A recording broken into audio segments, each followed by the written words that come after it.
What's up, you guys? It's Cody Steck here. Today we're talking with an individual who went from wholesaling trees to nurseries to being a full-time real estate investor. I've got Michael Burnz here. He's a full-time real estate investor. He's a real estate agent and he runs a mortgage broker company.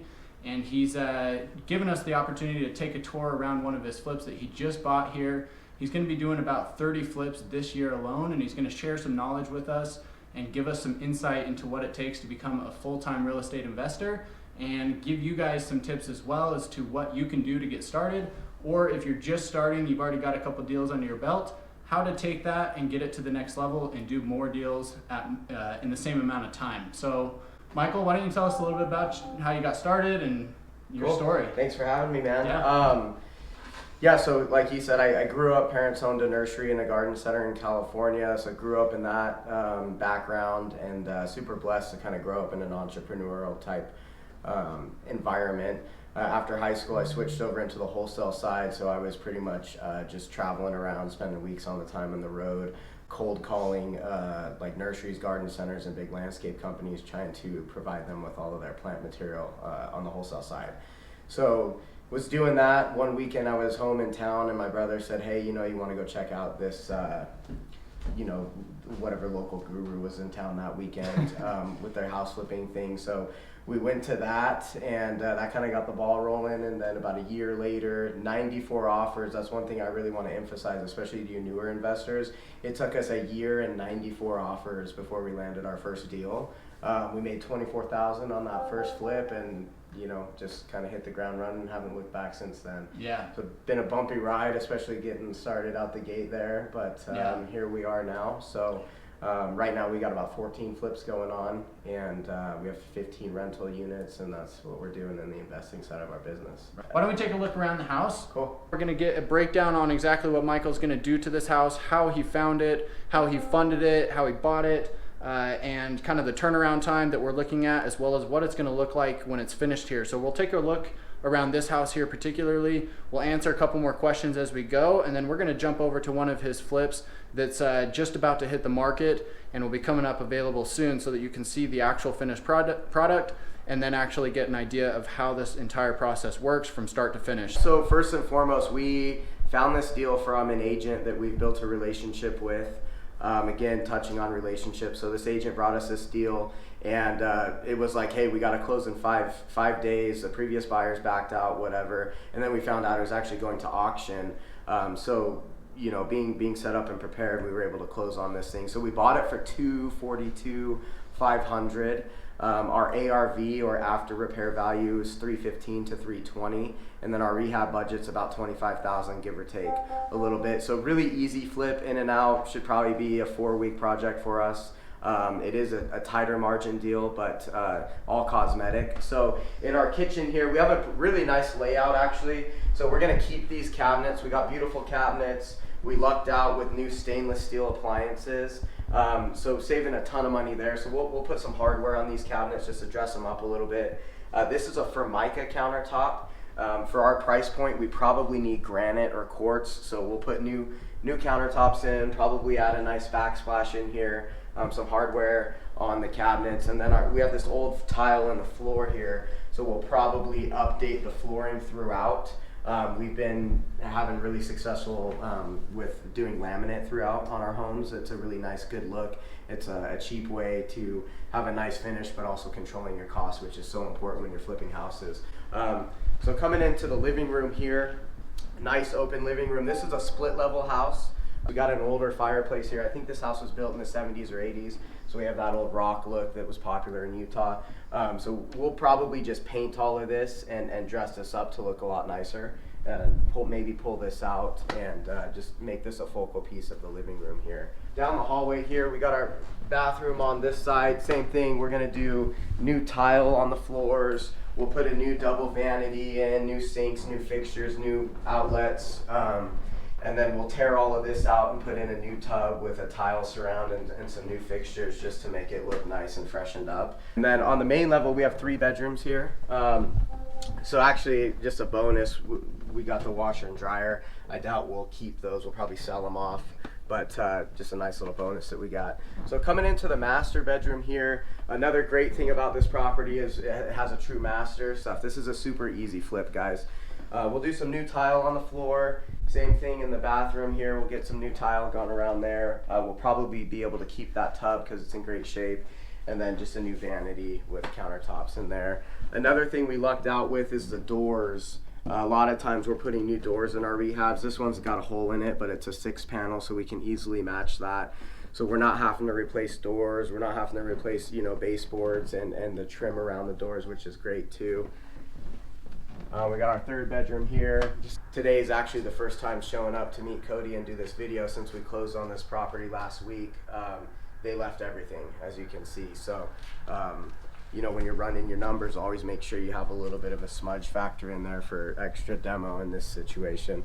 Large bonus room, could be used as a bedroom or a living area. We'll finish off the closet just so we can count it as a bedroom. Another thing, to be a bedroom, you gotta have a door that closes, a window, a heat vent, and a closet. So we have all of those here for appraisal value and value on paper, we'll want to count this as bedroom number 4 in the house. Then we have our 5th bedroom over here. We do have one bathroom right here that we're gonna finish.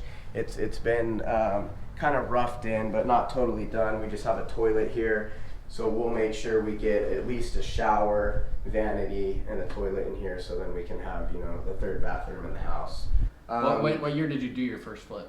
2010. 2010. Yeah, okay, so we're in 2019, almost 2020. So you've been going almost 10 years here. Yeah. How many flips would you say you've done in total? Probably over 150. Well, over 150. Yeah. Flipping houses is always one of those things where you can make a lot of money, and sometimes you make a little money, and sometimes you lose money, right? That's very true. Okay. How did you land that first deal? You said it took 94 offers. What would you say sealed the deal for you, and what made that such a good deal, and what did it look like? That first deal, honestly, it was just showing up. We didn't even actually write an offer on that particular house. So just to try and condense it, my brother and I had met with a hard money lender who was just getting into hard money, just sold his business. So we actually met with him and his wife. We had a scheduled meeting on Saturday to have lunch with him and his wife. They were going to be in Salt Lake. We had met them at a local RIA. So again, just showing up, networking, building these relationships. So on Friday afternoon, I got a call from this guy, and he was like, hey man, I got a deal. And again, I had met him through networking, told him, hey, I'm looking to buy houses. So just showing up, he called me, he's like, I got this deal. Can you look at it tomorrow morning? And I said, yeah, sure, can go look at it. So we're looking at the deal, and he tells me, well, here's the catch, it has to close on Monday. I'm talking like this is Saturday. Yeah, this is Saturday. This is my first flip. So we're walking through. There's 1.5 feet of snow on the ground. It's in Sugar House. I'm totally taking this dude's word for it. I'm going on his ARV. I'm going on this bid that he got from some contractor that I never verified or looked at, and was like, okay, man, I'll get back to you later this afternoon. Thinking, there's no way. So we go to the lunch meeting, me and my brother meet this guy and his wife for the second time, and we actually ended the lunch and we're getting up and leaving, and I almost chickened out and didn't even present the deal. And then so we were saying bye and standing up, literally grabbing our stuff, leaving his booth. And he's like, well, let us know if something comes up. And I was like, dude, it's now or never. And I said, well, actually, we do have a deal right now if you want to hear about it. And so we sit back down, tell him the deal, all the numbers, and we're like, it's got to close Monday. And he was like, well, let us talk about it and we'll call you back, later this afternoon. And this guy calls and he says, hey, Michael, we're gonna really roll the dice and take a chance on you and your brother. We like you guys. We wanna support you guys, and they lent us some money, dude. And we closed on Monday. And they knew it was your first deal. Knew it was our first deal, yeah. And they just, by showing up and just working hard and building the relationship, doing the lunch with them, yeah. They just had trust in us, and that got the ball rolling on our first deal. We made 24 grand on it. It was a nightmare of a situation. We got lucky. The market went up. Had to fire a contractor. He put faulty liens on the property. It was quite an experience. But yeah, and you get that with flips, right? Oh yeah. But for the first one, so it was kind of a fun story. Yeah. So I think, guys, a couple things that you may or may not have caught. he said that he made these connections through the local RIA, which is Real Estate Investors Association. You can find these in just about any major city throughout the country, probably throughout the world. And this is where you really get in touch with the people that you want to be connected with. That's how you find hard money lenders. That's how you find wholesalers, people, landlords, buyers and sellers. That's where you're going to find the most people that are doing what you want to do. So I think that's an important thing to pick up. And also, like he said, you just got to show up. You got to put yourself out there and be prepared to make offers, talk to people, get told no 100 times, and then be prepared to put in the work and actually, take down the deal and do it. What would you recommend to somebody that's just getting started? I would say get started. Everyone's focused on, I need my business cards, my website, my LLC. My first advice would be get connected with a RIA like Cody's talking about. That's the first and foremost thing you could do. I literally laid my foundation of business there, but also relationships. This is a relationship business. That's, we've created our relationship over the last few years. And I would try to find a mentor or someone who is local that's doing deals, that's willing to go show you their houses and let you actually get it, touch it, see it, feel it, because you can only learn so much in a book and a seminar. You really need to be around it to start picking up things, what you do, why you do it. And just get out there and try to find a deal, because it's also easy to get caught up on, hey, if I find a deal and I want to wholesale it but I have no buyers, or if I find a deal, how am I going to get the money? I promise you guys, everything falls in around a deal. If you have a deal, there's people lining up to lend money on it. Everyone wants to be part of a good deal. So I'd say go find motivated sellers and find a mentor and start building relationships within your local market. So we decided to stop in at one of his flips that is about halfway done. So we're going to give you a kind of in-between look at what an actual flip looks like, as well as give you guys some tips on how to make your money when you buy, but also save it by executing on the flip properly. So we cleaned up the front yard quite a bit here, and then we have our paint just got done. So we got all new windows on this house. We had to redo the back half of the roof, and right now we're starting the painting process. So we got the main brick paint is colored, and then we'll be painting the foundation and the stairs a different color, and then for a little bit of just some popping, we're going to put some shutters on the front and tie in the shutter color with the front door, and we'll refinish the porch here as well. So we have a really nice main layout here. We've retextured all of the walls. We're doing everything cosmetic. We do have original hardwood floors underneath here, but we've decided we're just going to put a laminate down, so you can kind of see this is the laminate that we're going to put in. We've been putting this in a lot of our properties. So just a quick tip while we're talking about the laminate. I bought 5,000 feet of this at a time, so that way we're getting quantity buys in bulk, but also on the remodeling, when we're doing the volume that we are, when we're just using the same paint colors, the same tile, the same laminate, it makes it efficient for the guys. They know what to do, and we have a nice, good, finished looking package that we know works and looks good in the market when we sell it. So quick tip, if you can buy in bulk, you always want to do that to try and save some money, because like Cody said earlier, you really keep your money when you execute on your rehab and your timelines. So we're going to lay that laminate throughout the whole main level. So a couple of things we had to do coming into the kitchen, we had a real bad transition, so we'll float the floors out here just so the laminate lays down real nice. Another thing that we did on this property to really work with our numbers and keep our budget tight is we're refinishing the existing cabinets. They're in great shape. So we took the doors off, we're having the doors refinished and painted, and then the boxes will be sanded and refinished as well. So we're saving a little bit of money there. Costs about half as much to refinish as it would to put new cabinets in. And then we will put either a granite or a quartz countertop. Most significant changes we've done in this house is with the master bedroom. Stepping over some stuff. So you actually had to come through the first bedroom, and then you had to go into another door. So you had to go through a bedroom to get to a bedroom, which isn't a layout that really works. So you can see on the floor here, this used to be the closet for this bedroom, and this was the closet for the other bedroom. So what we did is we took this center wall out and opened it up and created just a large master. So one thing with this house is it does have short ceilings. I'm 5'6", it's not a problem for me, but these taller people, not as desirable. The area that you're in, the type of asset that you're working with.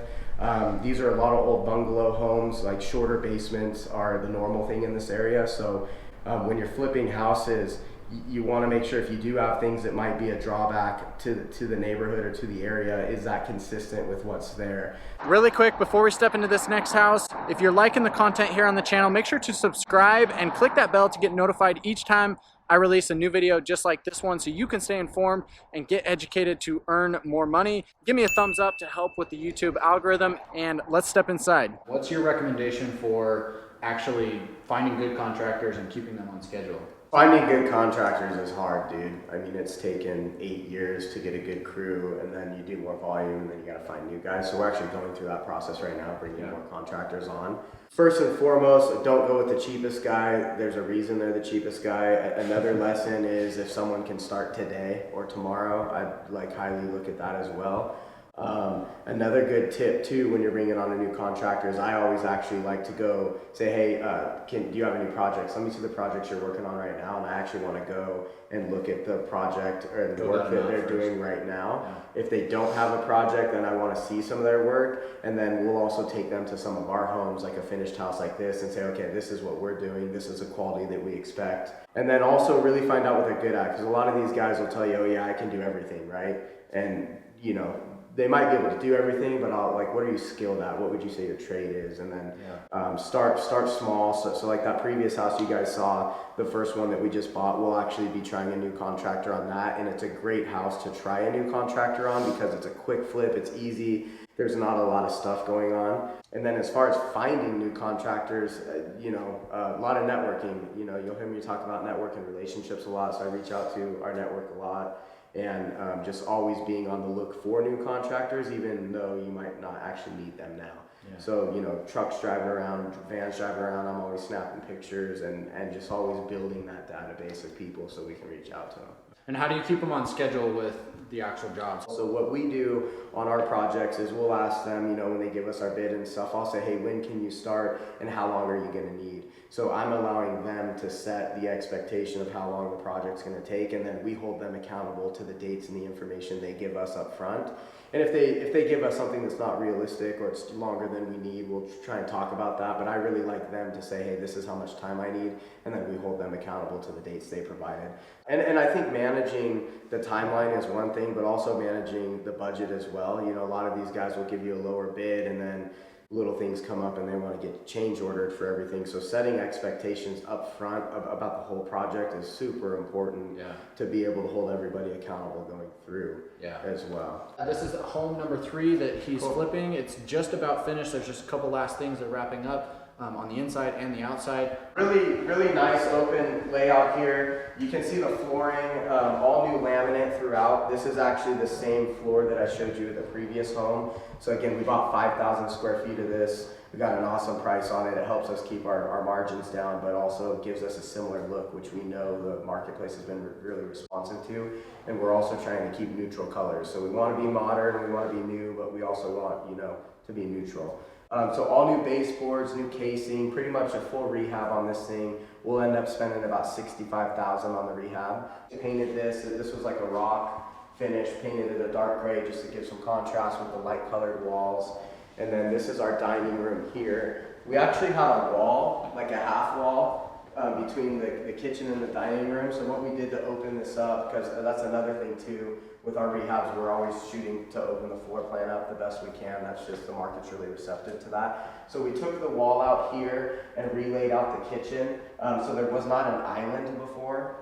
Prior, the sink was actually under that small little window, and it just has it was with the wall here, it was a really boxy kitchen. So opened it up, got the fridge there, we added the island with the sink and the dishwasher next to it, allowing us to have more cabinet space, and then we got our stove centered on the wall over here with the microwave. We got an awesome full bath right here, same thing, same tile on the floor, and the walls, we didn't change anything with this layout here. It's pretty much what we started with. And then this was 2 bedrooms prior, so you had some built-in cabinetry right here, and then you had a door here going to this bedroom, and then a door here. What we did is we combined 2 bedrooms and made a really nice master suite, so come check it out. This is the main living area here. So cosmetically, everything's been done in here.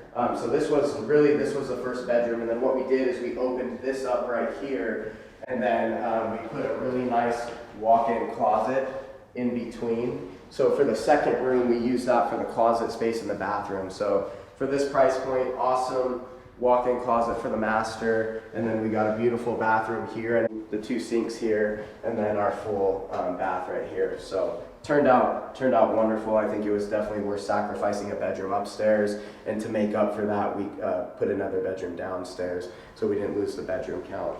So the basement on this property was pretty much just framed up but unfinished.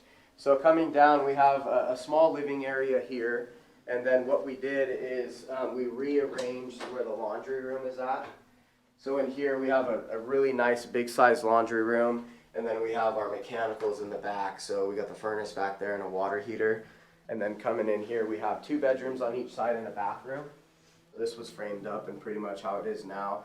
We just added, you know, all the new cosmetic stuff, the doors, the trim, the outlet switches, new windows in the basement as well. For the basement here, we have tall ceilings, which is great in this area, and then also large rooms down here. A lot of these properties have 10 by 10 rooms and short ceilings, so really excited to have that here, and think it's going to be a good selling point for us.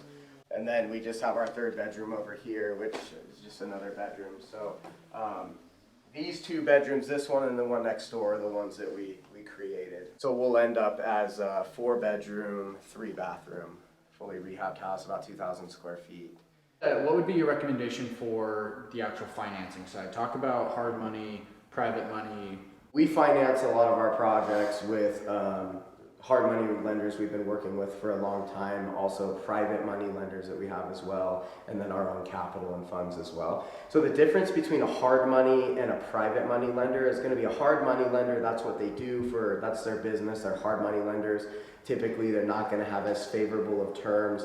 They're going to want more. They're going to do a lower loan to value. They're going to want to see more skin in the game. Their rates and fees are going to be a little higher as well. And then you have the term private money, and that's where, you know, Uncle Joe, who's got a 401k or relationships that you're building with people who just have either cash on hand, or they're using 401ks, or you help them get HELOCs on some of their properties they have, and it's just individual people who are investing as passive investors on your deals. That's going to be the better money to get, but it's also, you know, you kind of have to have a track record to build that. So hard money is going to be less favorable terms, usually 6-month loans, higher rates, more fees, and then private money, that's really where you want to be at. So we're a combination of them. I've been doing this long enough and have great relationships, so our projects are fully funded on the purchase. So a lot of hard money guys are going to go 75 to maybe 85% of the purchase price, and then they want you to bring in the difference, plus cover your own rehab. We typically are getting the 100% of the purchase price funded, and then we can get the repairs funded too if we like, but just to watch the interest, we've built our own capital to where we're typically paying for all the rehab out of our own cash. One last question for you that I think that I run into a lot is the difference between staging a home versus not staging a home. How do you determine what you stage, what you don't stage? Well, what's the benefit to it? Our market in Salt Lake has been so hot that you haven't had to stage properties just because it's been a seller's market. You know, staging on the lower end stuff, we don't always do. The middle to higher end stuff, I think it's important to stage, or if you have things in a home, maybe smaller bedrooms or a layout that people can't walk in and visually see, I think staging certainly helps with that. Okay. A lot of times it's, you know, staging is probably $1,500 roughly for 2 months of setup, rental, and then them taking it down. So depending if it's, you know, we always want to be cheap and not spend the money, but I have been recently reminded, especially as our market is leveling out going into the winter, that I think staging is important. So we'll for sure stage this home and probably some of the other flips we have coming up here soon too, just to give them a better finished look. All right, guys, that wraps up our interview tour here. We checked out 3 houses today, got a ton of knowledge on what it takes to fix and flip homes and how to be effective with it. Michael, thank you so much for giving us this opportunity. It was a blast. I hope you guys learned something. If you want people to get in touch with you, what's the best way to do that? I'm pretty active on both Facebook and Instagram. Like, we're always doing walkthrough videos, quick little tips and stuff like that. Instagram is michael.burnz with a Z. And then I think Facebook is Mr. Michael Burnz or something like Cool. that. Maybe you can throw a link. Yeah, we'll throw it up on the screen and we'll throw it in the description below so you can find it there as well. Make sure to go and follow him. He's always dropping little tidbits on rental properties, fix and flip, even just retail deals, anything when it comes to real estate. He knows his stuff.